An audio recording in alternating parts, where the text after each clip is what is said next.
Today's episode deals with the 1988 Olympics, and it's kind of a fun story. It's also a story about the sign of the times due to the situation in the world. And the second part of the story is kind of where someone said I lost my mind, but it just kind of did what you had to do at times. So the first part of the story deals with the AIDS crisis. 1988, we were still heavily involved in reporting the AIDS crisis, and it was still an epidemic. And drugs were coming on the scene. Progress was being made, but still it was a big scare. Most people just were afraid of it. We thought it was going to wipe out the world and things like that, because we just didn't know. And the political, the religious, the health situation, all those things combined were leaving its mark on the world. And so when we got to South Korea, we got off the plane, and the first thing they gave us, the very first thing, was a pamphlet on AIDS, and it was in different languages. And basically, it said we've had one case of AIDS in this country confirmed in South Korea. We don't want AIDS to be brought here. If you have AIDS, don't come in. You're going to be health screened.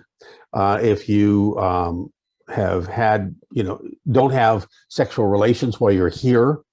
Don't take advantage of what's commonly called a Korean haircut, which was the legal massage parlors, which ended usually with a happy ending and some sex at the end of the massage. And that's perfectly legal in South Korea, at least it was at the time.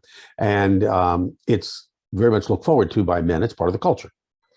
And so anyway, so we get this pamphlet about AIDS. And whether they only had one confirmed AIDS case in the country, we doubted that because governments wanted to cover stuff up. And on top of that, it was the Olympics. We were having thousands and thousands of people come in, and they wanted to shut down any opportunity. I mean, they even tried to stop the serving of dog meat in restaurants. That was a big deal because dog meat is perfectly fine in Korea. It's very much often used, often eaten. But to most people in the world, or a lot of people in the world, especially Western world, it's kind of disgusting to eat your pet. And so they wanted to shut that down. They encouraged local restaurants to not do that, not serve it during the Olympics. So anyway, and I was the number 2 man on the team, as I told you before in a previous episode. And so we got there a week ahead of time, and John Tonjes and I, who was the news sports director, were looking over stories that we wanted to cover, because part of what's in the Olympics, when you go there, you have to cover the local culture. You're not just covering the sports, but when you got a lot of time to fill, you got a lot of content to produce, and a lot of that content will involve what goes on locally, how the local people react, how the tourists react to the local people. Are they being the quote unquote ugly Americans and saying we're better? And it's the Germans and the Russians and everybody else that does the same thing, but that's the common term, the vernacular that was used at the time. And so anyway, John and I sat down, we started looking at stories. And I said, the first thing we did when we got here is we got an AIDS pamphlet. I think we need to do that story. And this is a country that, promotes, at least the culture does, the happy ending and massages and things like that. It's part of the culture. It's legal. And so he was kind of hesitant. They're never going to let us do a story about that. And I said, well, let's push the envelope, and push our limits. So after we'd been there a few days, we got to go to Itaewon. And Itaewon is the shopping district in Seoul. It's mainly where tourists go. I mean, it's lots of shops and everything. And at the end of Itaewon is the U.S. military base. And right before the U.S. military base is a section called Hooker Hill. And it's exactly what it sounds like. It's a hill that goes up for probably what amounts to, if I remember right, 2 or 3 blocks. And it's lined with, for lack of a better term, houses of prostitution. Okay. And as you go up, they get more aggressive. So as you start to go up Hooker Hill, the girls are outside saying, hey, offer massages. So how you doing? Hey, soldier, whatever, typical things like that. And as you go up the hill even further, the girls come out.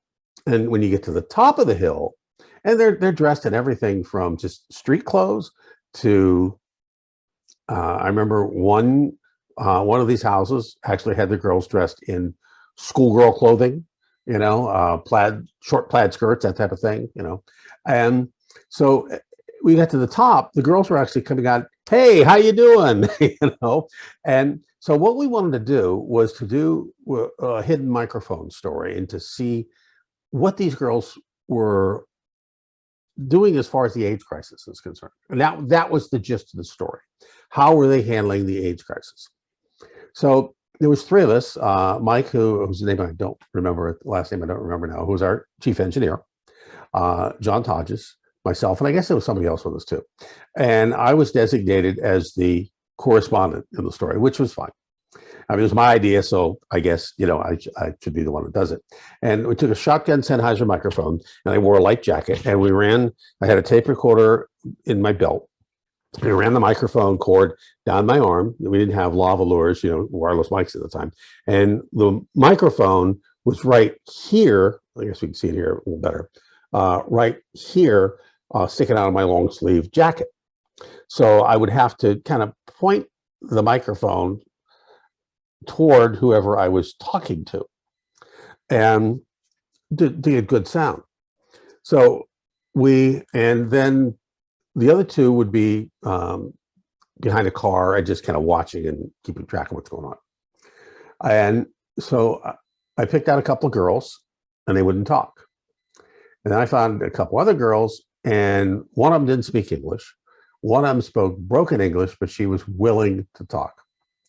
And I approached her, and she thought I was approaching her, obviously, for sex. But so I just started talking. And I didn't identify myself as a reporter or anything like that. And we just started talking and didn't ask her name or anything.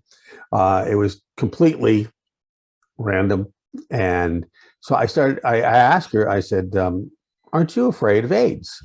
And she kind of looked at me and kind of backed off. She said something, I don't remember exactly what she said. But then, and I kept pressing the issue. And she looks at me, she goes, no AIDs, no AIDs. And I said, well, how can you assure that? One man, two condoms. One man, two condoms. And so, okay, I get the point. And she looked back and she saw my colleagues behind a car. Then she knew what was going on. And I told her, I said, we're doing a story on AIDS. And I said, we're not going to use your name and that kind of stuff. And she's kind of nodded, okay. And that was it. And so we went back down the hill and put together the pieces. So that night, I put together these two pieces. And I put two of them together, and I had enough sound to do two. And so I sent them, I sent them to Washington, and I called them. And I had John with me right away, sitting there, so we could double team the editor. And we said, look, Jerry was the editor at the time. I said, Jerry, this is the piece. He goes, I can't put that out. And I said, you can put it out and just put note nature like we always do above the slug. And he said, no. I said, Jerry, promise me this. When Mike Friedman and Barbara, who was our news director and senior news director, come in, you will let them listen to it and you will not kill it. Let them listen to it, let them decide. And I'll send them an email and explain what we're doing here. Barbara didn't want any part of it. Mike loved it. He said, let's do it. We'll put it out, put note nature. The slug on the wire said, UPI correspondent Bob Brill with unidentified prostitute. Claim to fame, I guess.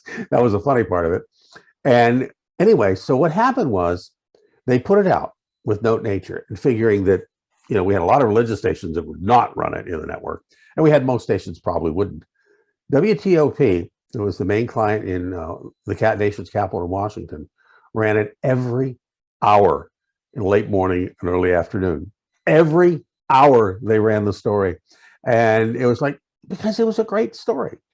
It really was, and it told the story of how the local culture was affected by something they said they didn't have, but we're going to warn you not to get involved in this. And that was the AIDS crisis. So the other part of the story is when you work the Olympics, you work 12, 15-hour days. easily every day for 15 straight days, 17 straight days, whatever it turns out to be. And we had been there quite a while, and there was a restaurant in the Olympic Village where we ate occasionally. Most of the time, we ate at the media center. They had a buffet down there, and we'd have to go down there and buy our food and that type of thing. But occasionally, we would go to this restaurant, and most of the time, we tried to go there, but they were closed. Well, one night, it must have been a Sunday night. We got off early, and we're heading back to the village, and it was probably about 4 or 5 of us. And there were some people being served, and we walked in to get served. We sat down at a table, and you have to realize that by this time, the general population in Korea hated NBC because NBC's coverage of the Olympics was not kind to the Korean people. And at least that was their opinion of it. There was some truth to that because a lot of the media coverage was on the demonstrations, on the riot that broke out at the boxing match, and some other things. And so they weren't too thrilled. They were putting on this great show and the colorful show. It was a great Olympics, but those things happen. You're covering the local flavor, and so they were not thrilled with anybody who looked like us, and they thought maybe we were NBC, and we made sure we told them we weren't. We had UPI on our tags and UPI radio and that type of thing, and we even wore UPI hats. So we had them. So we sat there waiting to be served, and nobody was coming to take our order or anything. So we finally flagged somebody down, and he said, "No, you have to go over there," meaning there was a dining area. And the dining area looked closed. So we said, "We have to go over there to get," he says, "Yes." So we went over there, and we waited, and we waited, and nobody came to serve us. And so again, we flagged somebody down, and they said, "No, we're closed." "What do you mean you're closed? You just told us to come over here so we can be served." "No, we're closed." And they said, "Okay, if you just want French fries or a burger or something, we can do that. Okay, but you got to go over here," which was the original place where we were. And we had like a little round table, not a dining table, but a small table and some, like office chairs, not the ones on rollers, but, just kind of chairs you'd see in an office lobby around it. And we waited, and to flag down a waiter again, and he goes, "No, we're closed." I was like, "Wait a second. You told us to go over there, then you told us to come over here, and then you said you were closed, and you would serve us some burgers and fries, and now you're telling us you won't." "No, we're closed. You go, you go, you go." And we all sat there kind of stuff, and I just had it. By that time, I'd been working 15-hour day. It was halfway through the Olympics. It was just frustrating, and we were hungry. We were hungry, and we had, and we weren't going to be able to get anything for another 10 or 12 hours to eat. And there was no place to shop. Any little stores were closed. So out of frustration, I got angry, and I picked up the table and I threw it. And not the, the Incredible Hulk, Superman type of throw. I picked it up and I lifted it up and I threw it a few feet to show my anger. Then I took my chair, I brought it between my legs, and I turned it upside down, and I walked out. And wasn't super strength or anything like that. It was just a gesture. But everybody kind of sat stunned that, first of all, I would do this. Second of all, that somebody would do it. And I stormed out. I just stormed out. And I got about maybe 56 yards away, and I hear the guy we called Chief, who was who worked with us, as an announcer, who worked at a radio station. He was news director of a radio station, and we brought him in as part of the team, he and one of his colleagues. And I hear, Bobby Brill, come back, Bobby Brill." It was like, I stopped, I turned around, I said, "What?" I said, "They're going to serve us." So I'm in this dilemma. Do I turn around and go back and say, "Okay, what I did worked," or do I keep walking, or do I say, "Yeah, I shouldn't have done that"? But so I went back. We had some food. I don't even remember what we had. I think we had burgers and fries, and that was about it. And then we left and everything. The next morning, I get a call from my news director in Washington. "Heard you got a little upset last night."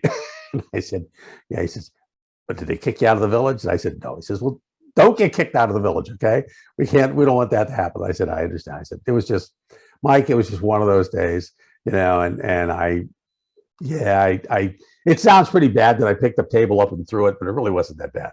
And he goes, okay. But so that was my moment of unglory in the 1988 Olympics. I hope you enjoyed the stories. We'll see you again tomorrow. Thanks again.